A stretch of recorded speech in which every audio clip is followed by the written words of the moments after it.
Now we're going to go ahead and finish up this chapter. We're going to combine sections focusing on decimals and percents. First, let's take a look at sections 5.5, which is specifically focusing on the relationship between decimals and rational numbers. Now remember what rational numbers are. Dealing with decimals, rational numbers have decimal equivalents. A decimal form of a rational number will either be a terminating or repeating decimal. So this is probably going to be a new concept for you or some new terms, but let's apply this to real life. Terminating, termination means ending, while repeating means going on forever. So for rational numbers, a decimal form of a rational number will either be a terminating or a repeating decimal. When the denominator of a rational number is of a power of 10, converting the rational number to decimal form is very, very easy. When the denominator is not a power of 10, though, try renaming the rational number as equivalent fraction with the denominator that is of the power of 10. So we're going to modify it. Let's take a look at some examples. So we have 2 over 5. Okay, that's not going to have the denominator as 10, but I can modify it, multiply both the numerator and denominator by 2 to get 4 over 10, and that would give me the decimal, which I can easily divide 0.4. Remember, 10 going into 4, I'll move. So for these, it goes back to what we talked about at the beginning of the year with dividing and decimals. If it's difficult or impossible to write a fraction with a denominator that's a power of 10, you can divide the numerator by the denominator. 3 over 8, if we divide, we get 0.375, and then it stops. So that means there's no more numbers going on after the 5. So that means it terminates. But if I divide 1/3, 3 into 1, it continually repeats. It repeats the 3, 3. It repeats the 3. And what I can do is I can create a bar over the repeating numbers, and that signifies that it will continue to repeat. To write a terminating decimal in rational form, the decimal part is placed in the numerator and the denominator is the power of 10. That corresponds to the place value of the last digit. Now remember, express fractions in lowest terms. So remember, 0.24 is the same thing as saying 24 over 100. So if I have 0.2, that would be the same thing as saying 2 over 10. So when I have 24 over 100, I'm going to go ahead and put that in lowest terms, find my greatest common factor, and that will be 4. So I can divide 4 into 24 and get 6, 4 into 100 and get 25. And just like we were saying on this problem, 0.6 would be 6 over 10, and I can simplify that to 3 over 5. And then 0.47 is 47 over 100. So that's what we're talking about when the denominator is the power of 10. That corresponds to the last digit. So 0.47, the 7 is in the 100th place. The 0.6, the 6 is in the 10th place. So if it said 0.472, it would be in the 1000th place. Now, this is something we talked about in the previous section. All rational numbers can be expressed by terminating or repeating numbers. However, if they do not repeat and they don't stop, so they're random numbers that go on forever and ever and ever, they are irrational numbers, such as pi, which is, you can see, these numbers do not have a pattern, they do not repeat. It's not going to be 333 or 5353 5353.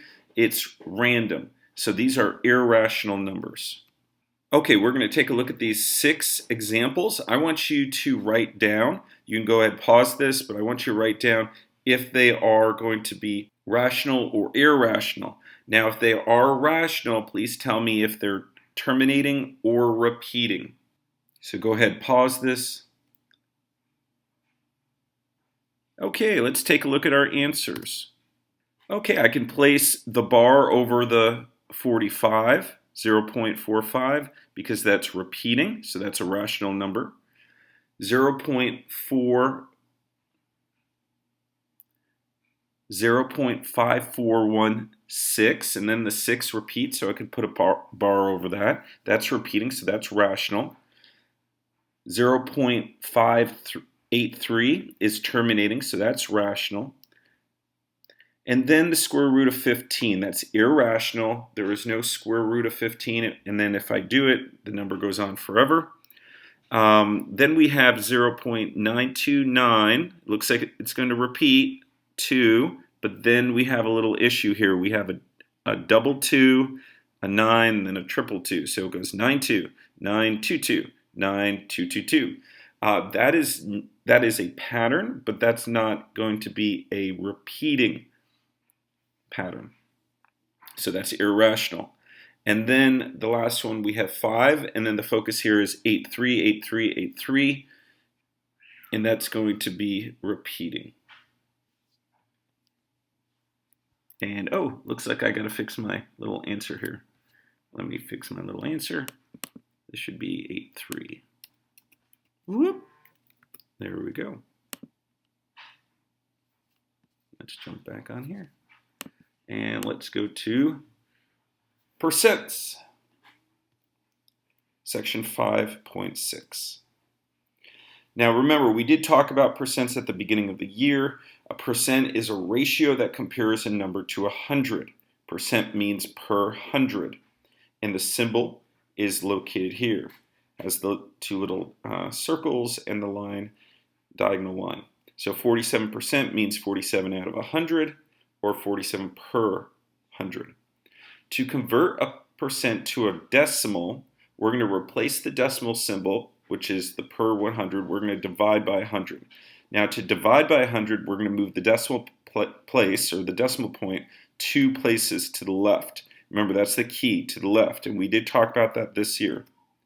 So 90%, we have the decimal point to the right of the 0, okay, of the 90, and now I'm going to move it. It's kind of invisible. I'm going to move it 2 places to the left, so that gives me 0.90. Remember, 0.90 is 90 out of 100. So 115%, the decimals to the right of the 5, I move it 2 places, 1.15. To convert a decimal point to a percent, I'm going to go ahead and move the decimal places to the right. So 0.36, I move that decimal place to the right 2 places, and then I write the little percent symbol.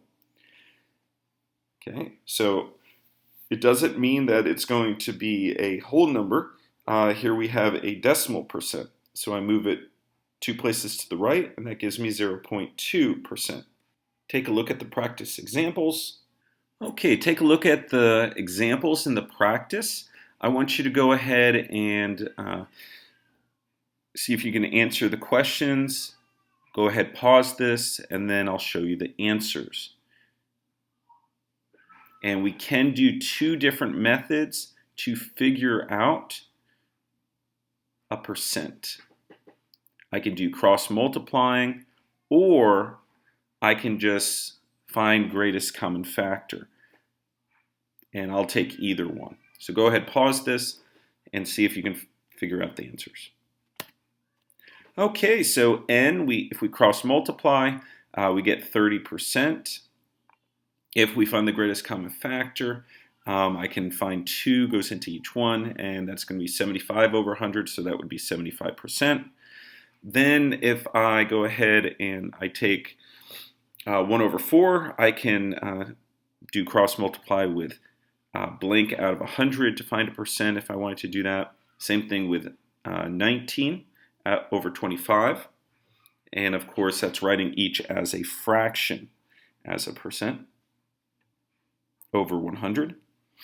Then we have 39%, 15%, and 50%. If you have any questions on how this was done, remember we're either cross-multiplying or we're finding the greatest common factor.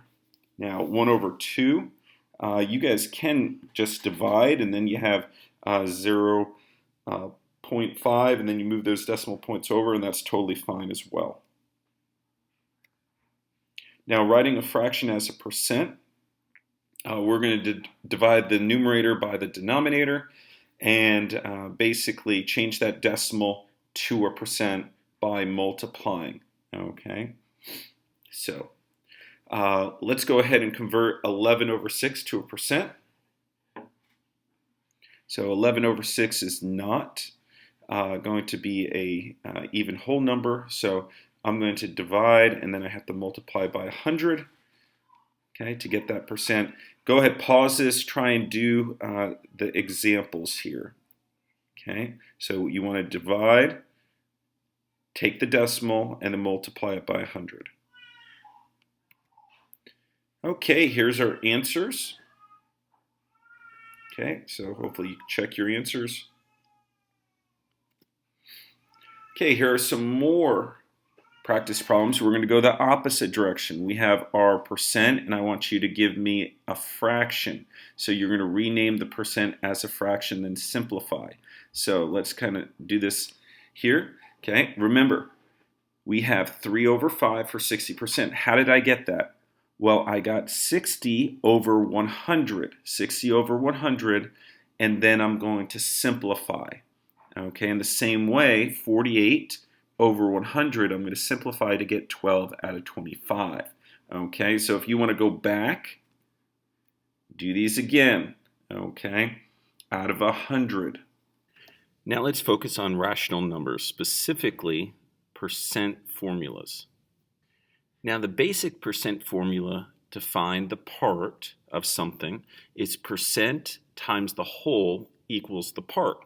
So basically what I can do is I can do the part over the whole equals the percent over 100, so I can cross multiply. I can do it that way, but the easier one is just percent times the whole.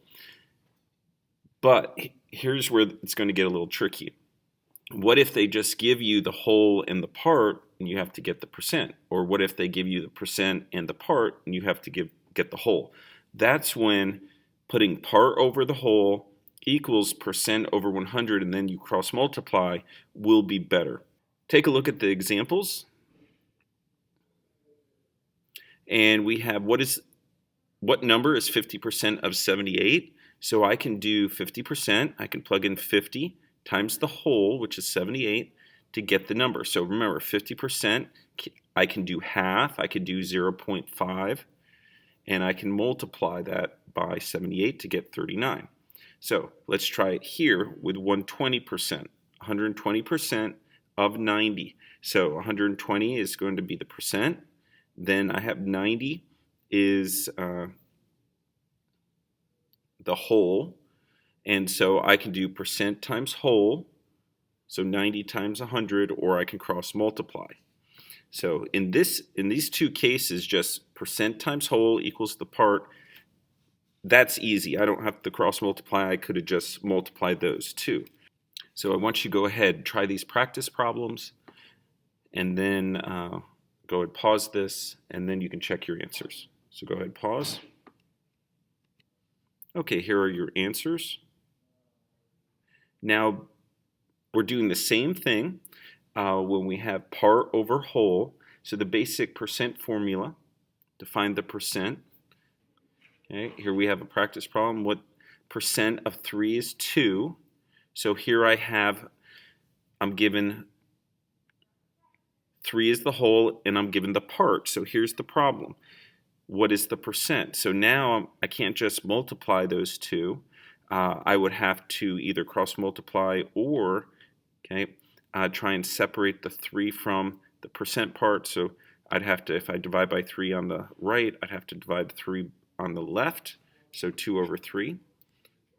Okay, or I can cross multiply, 100 times 2, or percent times 3. So that would be 200 equals 3%, then I divide by 3. So that's going to give me 67%. Okay, go ahead, try example 2. 11 is what percent of 20?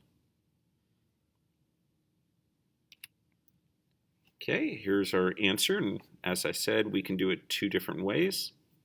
Okay, now what if I need to find the whole? So I'm given the percent, I'm given the part, and I have to find the whole. So this is the same equation. This is the same equation on the past 2 examples. The past one was what if I don't have the part, and the one before that is what if I don't have the percent. Here I want to find the whole. So I'm using the same equation, same process. Okay, so I'm given 55%, and then 264 is the part. 264 is 55% of what number? So it's saying that 264 is 55%, so that's not a whole, so that's a part. So I'm going to plug that in and go ahead and work that on your own. And if you follow the steps that I gave you, the answer would be 480.